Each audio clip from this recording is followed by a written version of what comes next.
Ika-22 Kabanata. Ang planong pagpatay kay Jesus. Nalalapit na noon ang pista ng tinapay na walang pampaalsa na tinatawag ding pista ng paglampas ng anghel.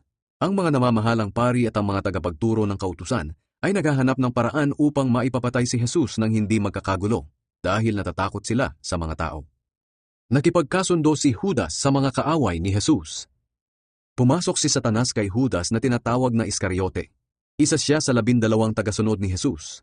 Pumunta siya sa mga namamahalang pari at mga opisyal ng mga gwardiya sa templo at pinag-usapan nila kung paano niya maibibigay sa kanila si Jesus. Natuwa sila at nakipagkasundo kay Judas na bayaran siya. Pumayag naman si Judas sa kasunduan at mula noon, humanap siya ng pagkakataon upang maibigay sa kanila si Jesus nang hindi nalalaman ng mga tao. Paghahanda ng hapunan para sa pista. Dumating ang pista ng tinapay na walang pampaalsa at sa araw na ito, kailangang maghandog ang mga Hudyo ng tupa na kakainin nila sa pista ng paglampas ng anghel. Kaya inutusan ni Jesus sina Pedro at Juan. Ihanda ninyo ang hapunan natin para sa pista ng paglampas ng anghel. Nagtanong sila, saan niyo po kami gustong maghanda? Sumagot si Jesus, pagpasok ninyo sa lungsod ng Jerusalem, sasalubungin kayo ng isang lalaking may pasan na banga ng tubig.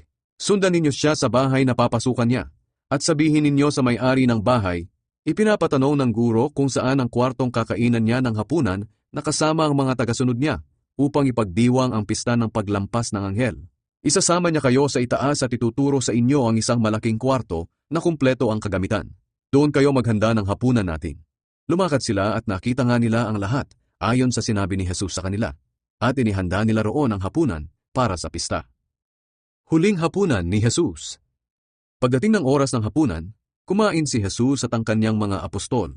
Sinabi ni Jesus sa kanila, gustong-gusto kong makasalo kayo sa hapunang ito sa pagdiriwang ng pista ng paglampas ng anghel bago ako maghirap. Sapagkat sinasabi ko sa inyo na hindi na ako muling kakain ito hanggang sa matupad ang kahulugan nito sa araw ng paghahari ng Diyos. Pagkatapos kumuha siya ng inumin. Nagpasalamat sa Diyos at sinabi sa kanila, kunin ninyo ito at paghati-hatian. Sinasabi ko sa inyo na hindi na ako muling iinom ng inuming mula sa ubas hanggang sa araw ng paghahari ng Diyos. Pagkatapos kumuha siya ng tinapay, at matapos magpasalamat sa Diyos, ay hinati-hati niya ito at ibinigay sa kanila. Sinabi niya, ito ang aking katawan na inihahandog para sa inyo. Gawin ninyo ito bilang pag-alaala sa akin.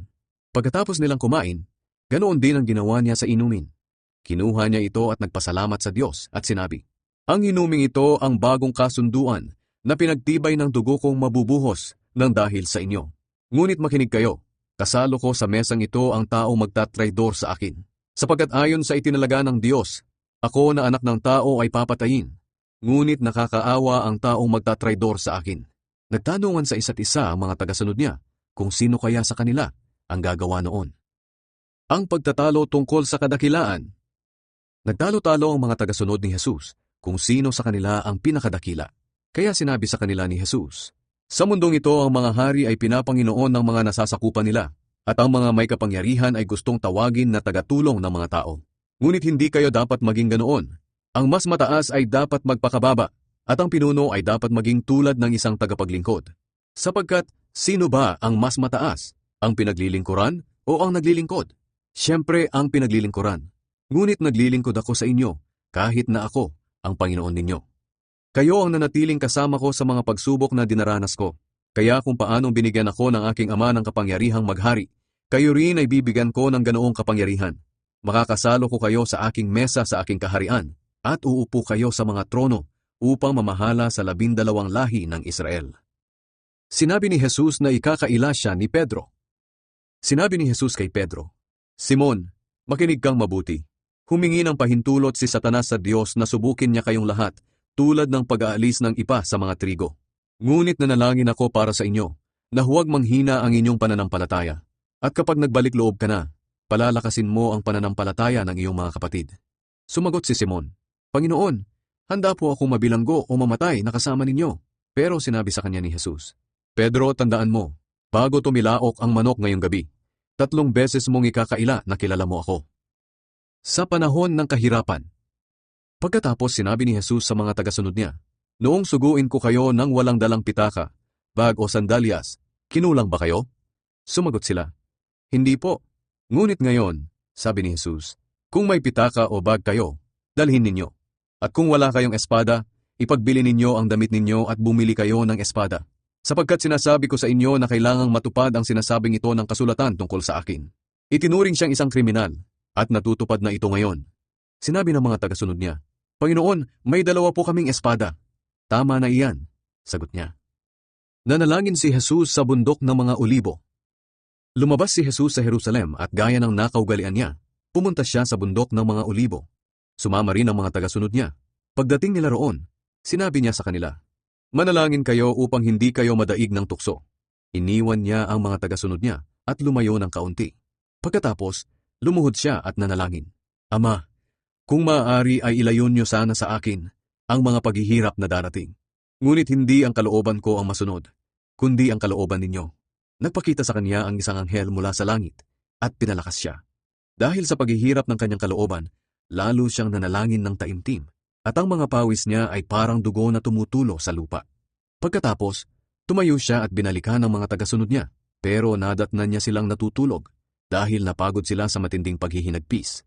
Kaya sinabi niya sa kanila, Bakit kayo natutulog? Bumangon kayo at manalangin upang hindi kayo madaig ng tukso. Ang pagdakip kay Jesus. Nagsasalita pa si Jesus nang dumating ang maraming tao. Si Judas na isa sa 12 tagasunod ang nangunguna sa kanila. Nilapitan niya si Jesus at hinalikan. Sinabi ni Jesus sa kanya, Judas, tinatraidor mo ba ako na anak ng tao sa pamamagitan ng isang halik? Nang makita ng mga kasamahan ni Jesus ang mga nangyayari, sinabi nila, Panginoon, tatagain na ba namin sila? At tinaga ng isa sa kanila ang alipin ng punong pari at naputol ang kanang tainga nito. Pero sinaway sila ni Jesus.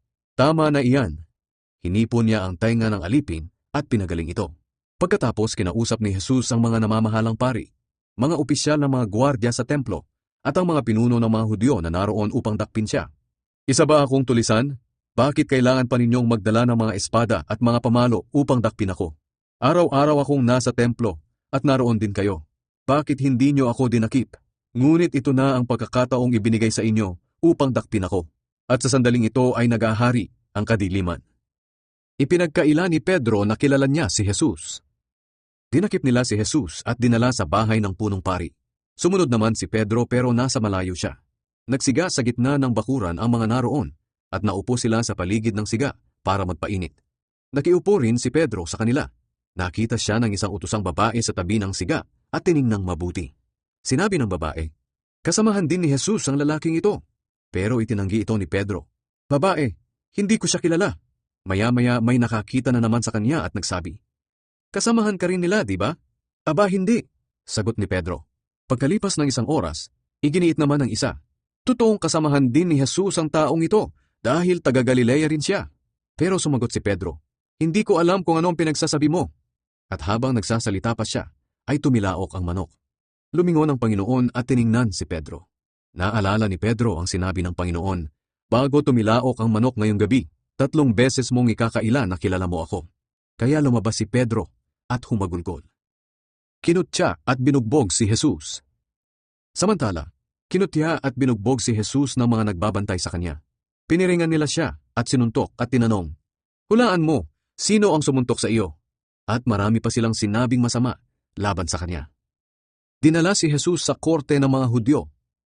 Kinaumagahan, nagtipon ang mga pinuno ng mga Hudyo, mga namamahalang pari, at ang mga tagapagturo ng kautusan.